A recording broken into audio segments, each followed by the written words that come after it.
Chief Meteorologist Rebecca Kopelman here, and do want to give an update on the situation with severe weather for Friday, March 14th. And if you are going to be in the Eastern Iowa area, if you're going to be traveling, you're going home from work, or have any plans for Friday evening, just want to start thinking about making some adjustments perhaps to your plans as we continue to keep a close eye on the situation here. And we still have time to make some adjustments, but I did want to just give an update and answer any questions you may have. So feel free to pop them in the chat. Hopefully I do answer those questions, but kind of walk through everything here for today, as we do have quite the significant severe weather risk, unfortunately. And it's the first one of the season, and it also now is a 4 out of 5 on the scale from the Storm Prediction Center, which is that red color, and that encompasses southeastern Iowa and into them portions of Missouri and Illinois. And for Iowa in particular, the concern more so is going to be for the strong winds and gusts of 80 to 90 miles per hour, and perhaps some that could be isolated a little bit higher than that. And we'll just be keeping a really close eye on things. I would suspect that we will see some sort of severe thunderstorm watch come down in the afternoon hours. And if I had to put something on it, I would say probably Western Iowa will start to see something in the afternoon around 2 p.m. And we could see something maybe close to 3 or 4 p.m. in Eastern Iowa, with storms really starting to strengthen after 6 to 7 o'clock east of I-35. So kind of the big overview here has to do with the wind, and we're going to actually have some other hazards with the wind before those storms come in. And storms are going to be coming in late tonight. So prior to that, winds have already started to pick up out there, and gusts of 40 to 50 miles per hour have prompted red flag warnings, and there's elevated fire danger today as a result.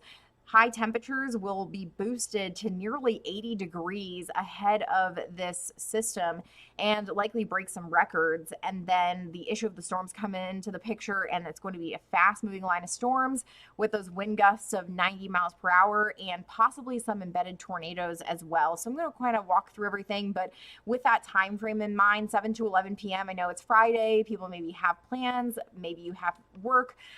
If you're going to be out, or you know that you need to travel, I would start to make some of those adjustments, or just plan on staying put and making sure you know where there is a weather safe area, because these are going to be fast moving storms. Once a warning is issued, you're not going to have much time before the storms arrive, and the warnings will likely give quite a bit of lead time, but still storms are going to be moving very fast at highway speeds, 50 to 60 miles per hour. And with that, then we're going to have these damaging and possibly destructive winds gusting as high as 90 miles per hour, maybe some isolated gusts of 100. And so this is where their concern really comes into the picture here in Eastern Iowa. And I put the range of 60 to 90 because even in the northern part of the area where the winds may not be quite as intense, it's still damaging winds when we get to 60 miles per hour, still severe thunderstorms. So we are going to have that potential, certainly, for some very strong wind gusts, and there's then the threat of the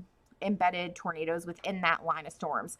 Kathleen is asking, Cedar Rapids on the line. So technically the city is there in the red area, and yeah, we're like right kind of on the edge there. And I would say it's like pretty ambiguous with those lines. I mean, when you're right on the edge, certainly would just err on the side of we're kind of in the thick of it in Cedar Rapids and Highway 30 and Point South in particular, where we have the stronger winds. So it's going to taper off a little bit, of course, when we get to the north, but in that area is where some of the ingredients are going to be there for some of the stronger winds to occur. So Cedar Rapids, unfortunately, certainly in the mix for some of the higher wind gusts. But the storms will be arriving, as I mentioned, later on tonight. We'll kind of talk about some specific timing here in a second. But in terms of these storms, this actual low pressure system is swirling away over here. You can see that there's some snow, and then there's some of these showers and storms starting to get kicked out ahead of the actual low pressure system. But very strong winds are going to start to pick up here, and we are going to have the winds increasing through the day. Temperatures as a result going to get toward 80 degrees, and that will break records that were last set March 14th, 2012. This is important not only because, oh, well, it's warm, but the fact that we're going to be sitting 30, 40 degrees above normal. This is fuel for those thunderstorms later today, and the warmth is indicating that there's going to be instability in the atmosphere that's going to fuel these storms to give them their strength. And then the wind is also just indicating the strength of the system, and we have this big change in pressure occurring. That's what's driving the wind. And so very strong low pressure system that's going to be coming through, and we've had this almost every week that there's been very strong winds with the low pressure system. And this is going to be the case where outside of the thunderstorm activity, some wind gusts 40 to 50 miles per hour during the day will be prevalent. That could still lead to some loose items getting thrown around and difficulty for high profile vehicles on the roads, and also is going to increase the fire danger. So we have red flag warnings that are actually posted in the area, and fire danger is high and elevated today. So you want to make sure that you're just really paying close attention to anything that can cause a spark, cigarettes, anything like that, because the ground is dry, and we are also going to have some pretty dry air in place initially this morning before the storms do move on through and get closer to the area, of course. But here's a look at that map again. And so, yeah, Cedar Rapids is sitting right on this line here, basically, but it's not, I don't think much of a difference, really. It's not like you're going to get just to the north of it and it's going to make a gigantic difference in the winds. This whole area is where we're talking about significant winds, and some of the stronger gusts are going to be located down in the southern area. But strong winds going to lead to multiple issues and could lead to damage, unfortunately, power outages. And I know that it's unnerving when we're talking about a big line of storms and we're talking about some really strong winds, especially going through the derecho. And the thing is that this is going to be a squall line, and derechos are squall lines, but not every squall line is a derecho. And even if this does end up being classified as a derecho, which we won't know until the end of the event, because it's going to be dependent on how strong the winds are throughout the entirety of the line and how far it travels. It would have to travel 440 miles to be considered a derecho.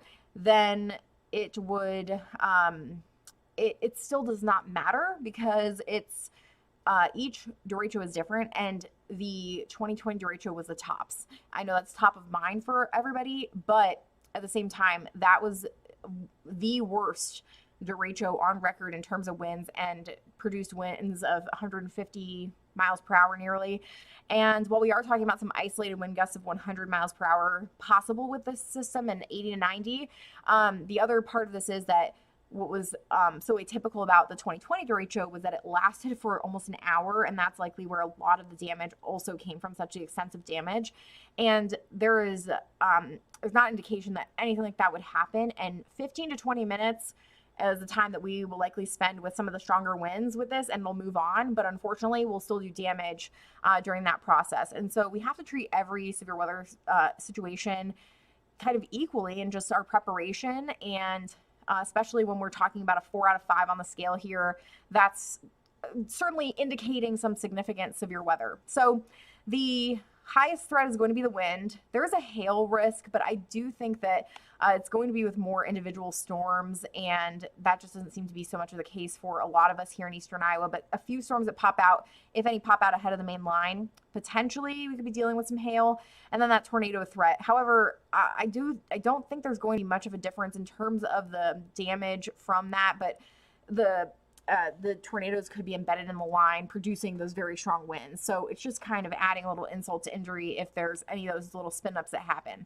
So I do want to walk through the timing, and I'm going to try and be as specific and kind of break things down as much as possible. But here's a look at some storms. This is just a new run that came in, and I was checking this out. And so I do want to point a few things out here. This is jumping ahead of the line. And so one of these storms here about 4 o'clock in the afternoon near Des Moines, it could be fairly strong and probably be one of those that could produce some large hail and potentially that tornado threat as well. And so any of these storms, if they bubble up and they're able to strengthen, then they could be strong and produce hail or a tornado. But the question is, how much are they able to kind of strengthen because of the lack of moisture and low level moisture, especially, which would create more surface based storms or storms like a tornado. So that's kind of the one question, is when that moisture really arrives and if those storms are able to develop. But that's something we'll just be watching, and then it'll really be this line here. So this is going to be the main show, unfortunately, with the severe wind, and it'll be after 7 o'clock that winds will be moving in, and they will continue to the north and east. So we'll start in the southwest. I'm sorry, I'm trying to slow the timing down with this, and it's not wanting to cooperate with me. But we'll have the rain moving in around 7 or shortly after, around Sigourney, Tama, Grundy Center. Then moves on, and close to 8 o'clock, we're talking Waterloo, could be getting close to Cedar Rapids sometime after 8. Areas like Vinton, Waverly, Parkersburg, and Williamsburg, and getting close to that Washington and Keokuk County line, close to 8:30, and then that's moving through, and around 9 o'clock getting to the east of Cedar Rapids, Iowa City, and moving then into areas like Anamosa, Monticello, and West Branch, Independence, and Olwine, and Decorah. And once again, those stronger winds going to be down in this southern part of the area here. And then as we get toward 11 o'clock, a lot of this stronger activities to the east of the Mississippi, and between the kind of 9 to 9:30, 10:30 range could have those strong winds around Dubuque. So 7 p.m. to 11 p.m. is going to really be the time when there's going to be the line coming on through the area and traveling kind of in this southwest to northeasterly direction. When is the last time the SPC put us in an enhanced area? I feel it's kind of rare. So there's there was some discussion about this. So we have the enhanced, but then we also have the moderate, which is the 4 out of 5. I know sometimes those words are a little confusing because there's sometimes they don't sound like one is higher than the other, but that moderate risk is did happen last year, unfortunately, and we had a few instances of the moderate risk with, I know one day was the Greenfield tornado out in western Iowa. So there have been a few instances, unfortunately, in the state recently. And then I'm trying to see if I can catch the other one, but here we go. There was May 21st and July 15th. And July 15th, I believe, was that morning derecho that came through. And so there have been a few instances. It doesn't tend to happen very often. In the last few years, it's happened about twice in the nearby in the area of eastern Iowa or the state of Iowa. It happened twice in the last 2 years apiece. So twice in 2024 and twice in 2023. And it is one of the higher end ones. We don't tend to see it a lot in that moderate 4 out of 5 risk. So that is indicating that we're looking at some very strong storms, but it's definitely going to be of concern for winds that could be very significant and destructive. And that's where I wanted to kind of go next in terms of the actual impacts and kind of breaking this down in a more realistic setup of like, here's where the storm or what the storms could do. And I think it's a little hard sometimes, especially when we have gone through several storm systems and we've had some of these high wind events happen and the derecho kind of top of mind. And these are some of the impacts we would expect. And what I do want to say, concerning the 2020 derecho is like, that was such a long lasting event that led to such widespread damage that's not the instance that we're looking at here. But there could be some branches that get down, some trees that get uprooted, damage with any loose shingles and siding. There could be some more significant damage to any weak structures, any like barns or any buildings that may be a bit older and maybe have been damaged in the past. Sometimes some of the mobile homes and manufactured homes have some more difficulty with some of these very strong winds. And anything that is loose outside, you want to make sure that you're bringing it in, because that could become a projectile. And anything like the garbage bins or signs outside. I know I have a little sign at my front door that we're going to put in the garage. And if you brought any patio furniture out that after it's gotten so nice and warm that you want to bring in, probably be a good time to do that as well. And there could be power outages and down power lines as a result of the situation here with the winds and any tree branches coming down.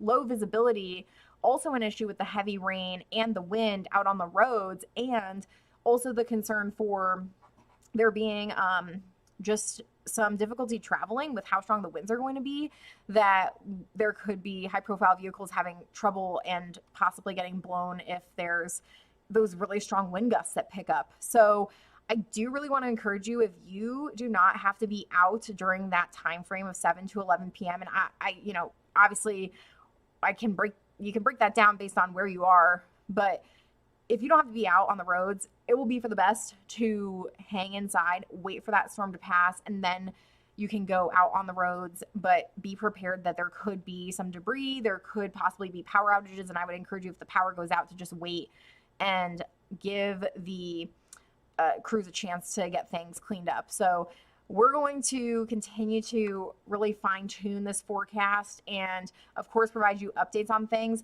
In terms of what you can do in the meantime, is just staying aware and prepared for the situation. I know that it's anxiety inducing when we're talking about these strong winds, especially in these lines of storms. It's not anyone's favorite thing to do, but the best thing that you can do is to just actually be really informed about it and be prepared for everything that is going to be coming. And so you can do so by having these sources of information. So turning the TV on, checking in with us when we go back on the air, and I have articles that are online that you can read and go through if you want some more of the specific details or want some reminders of things. Make sure that you have your cell phone charged, your weather radio, using social media or TV or actual radio for additional sources of warning. You can download the iWays News Now weather app, of course, to get those additional warnings and to keep tabs on the forecast. But that's going to be your best bet against battling the anxiety, is just being prepared and just staying informed. So it's not going to completely solve the anxiety. I understand that, but I do think that it's going to help. It's going to be the best way to just make sure that you are staying prepared and that you at least know that you're ready for it. And it's not going to always catch us off guard. But in terms of the severe weather, kind of checklist, what you can do is review your safety plan with your family. Make sure everybody knows where to go. Make sure if anybody has plans tonight, if the kids are going somewhere else on a Friday night, that either they're hanging tight where they are or they're coming home before those storms move through at 7 p.m. You also want to make sure, like I mentioned, to get having those multiple ways to get the warning information, and be prepared to shelter when those warnings come through. Storms are going to be moving very quickly, and so you're not going to have a lot of time to react. So I would take, your emergency kit, put it in that weather safe area, and make sure that everything's ready to go and that you're prepared to just take shelter once those warnings come out. You want to make sure your cell phone's charged, have some flashlights around in case we do have power outages, and then just staying informed through the day, as I mentioned, with these storms. And I did want to see if I had the severe weather kind of kit stuff. I don't think I do, but like an emergency kit stuff. There we go.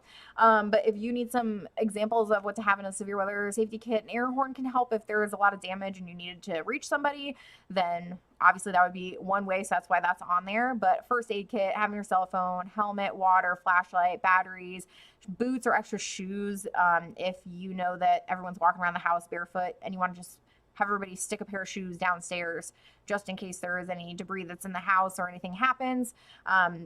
That's obviously in the worst case scenario mode, but something good to prepare for, having some snacks and food and such, and your weather radio so you can get some additional warning, and then when the all clear is there, and don't just rely on those outdoor warning sirens. But I will mention them because when we have a situation like this, there are different levels to warnings. And I think that a lot of times we're thinking, oh, we are going to, if there's a tornado warning, we have to take shelter. But we have to think about the derecho was based on severe thunderstorm warnings. And there is a different system in place now since the 2020 derecho that there will be cell phone alerts for warnings like what happened in 2020 that weren't in place back then. But what does happen here with our tiers is that we have a base thunderstorm that's 58 miles per hour and quarter size hail. That's your kind of typical stronger thunderstorm. When we get to the considerable level, this is where the tornado sirens or the outdoor warning system will start to sound. And it doesn't matter if it's 58 or if it's 70, but certainly at 70, we're starting to see some more of these damaging winds and the golf ball size hail. And so you want to get into your lowest level of your home and into an interior room and taking those same actions, even though it's not a tornado warning.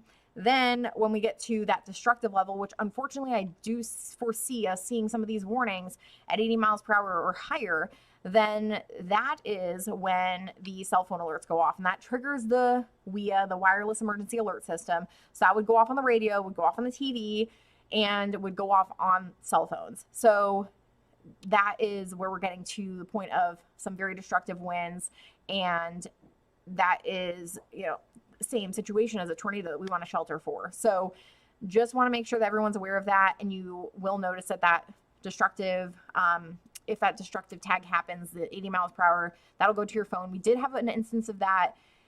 I believe it happened in 2023. We had a line of storms that came through, and it was July, and there were it was 2023, July 2023, really powerful storms. We did have a warning for 100 mile per hour wind gusts. It was during Ragbri, and storms were going through Coralville when Ragbri was going on, and we had some really strong winds in Cedar Rapids that would have triggered this. And so you'll see this for flash flood warnings and such, and tornado warnings. So just something to be aware of, and that should really trigger for you that, oh, this is a very strong storm. So just keep these things in mind and be prepared for what is to come later today. And I do really want to focus on that kind of 7 to 11 time frame of being inside and being somewhere that does have a weather safe area, because we're going to have very fast moving storms that could produce winds upwards of 90 miles per hour, if not higher in some spots, and the embedded tornadoes. It's possible that prior to 7 p.m., there could be a few scattered isolated storms that may be strong with hail and a tornado threat. I don't think they would last terribly long, but that's something we'll certainly watch. There will be some sort of severe watch that gets posted prior to these storms moving through. That'll be your first indication that, okay, things are coming together, things are happening. And then once we see those warnings get issued, that's when we have to take action and get to shelter and get to safety and start to put those plans in place. If there are warnings, the second there are warnings, the Weather First team is going to be here. So meteorologist Garrett Hyde, meteorologist Casey Frericks, I will be here. We do have our road warrior on hand. I do not believe it will be out during the line of storms. We are going to try to get some views of any damage that occurs so we can tell people what's going on and give you updates if there's power getting knocked out and stuff like that. But something that we'll just keep a really close eye on will be those initial storms that come through, and we'll have Garrett Hyde and the road warrior for any of those kind of pop-up ones initially if they do strengthen. But then the three of us will be in studio giving you coverage on the air. And if you need additional updates, you can always go to our Facebook and X pages. And then iwasnewsnow.com, we have lots of articles and some good information about preparations and the severe threat today. So I know that it's unnerving, and I know that it's not a fun situation at all, and I know that it's anxiety inducing, and I am hoping that having some of the information here will help. But I'd say stay off the roads, get everything cleaned up that it needs to be, keep in touch with the forecast, make sure everybody has ways to get warning, and have a plan. And if you're in an area where you know that you don't have the best severe weather safe place, or if you're in a mobile home manufactured home and your community does not have a shelter, then find a shelter, find a family or friend to go to hang through these storms. There will still be some gusty winds on the backside of the system moving through, but the worst of the wind will be done in about 15 to 20 minutes once the storms come through. So that's good news there. But otherwise, it's going to be just a very strong line of thunderstorms.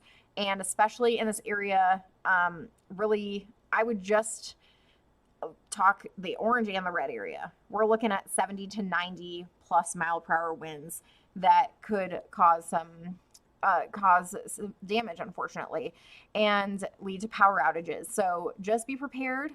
No need to be panicked or scared, and do what you can to avoid being out in it, and make sure that you're taking action once those warnings are issued. So Colleen, you're in Iowa City and Solon, and yeah, those storms coming through around that area around 8 p.m. and just keep in touch with the warnings. And I will say that some of those warnings will likely be issued pretty fast, because we will have the storms coming through quickly, as I mentioned, and they will start to issue those warnings kind of far out in advance. But there could be a few storms that pop up a little sooner, after 3 to 4 o'clock. I don't know how long they'll necessarily be able to strengthen, but then we'll be watching this line and really come on in, and between 7 to 11 p.m. producing some of those really strong winds, unfortunately, and then pushing to the east by 11 p.m. midnight east of the Mississippi, and continuing to the east. So I would get everything kind of set and ready to go prior to 4 or 5 o'clock, and we'll watch for some of those initial little pop-up storms, and then be prepared for that line of storms coming through this evening. If anyone has any questions, you can feel free to ask. You can also go to my Facebook page, and you can ask questions there, or Iowa's News Now. But we're going to keep track of this. I'm going to have an update on the air on CBS 2 at noon, and we'll just continue to provide updates through the app and through our website and social media platforms today. And then weather team will be here, and we'll be giving you updates on the air on what's going to be going on. Just make sure you have those multiple ways to get warning, stay in touch with everything, and make sure that you are ready to take action once those warnings are issued. So it's all going to thankfully move through pretty quickly, but we are going to have some very strong winds for a short period of time that could still do damage, even though it's not all that long of a time. But I'm going to leave you with that. We'll talk about the situation coming up here at noon, and until then, everyone stay safe and be prepared for those storms coming through this evening.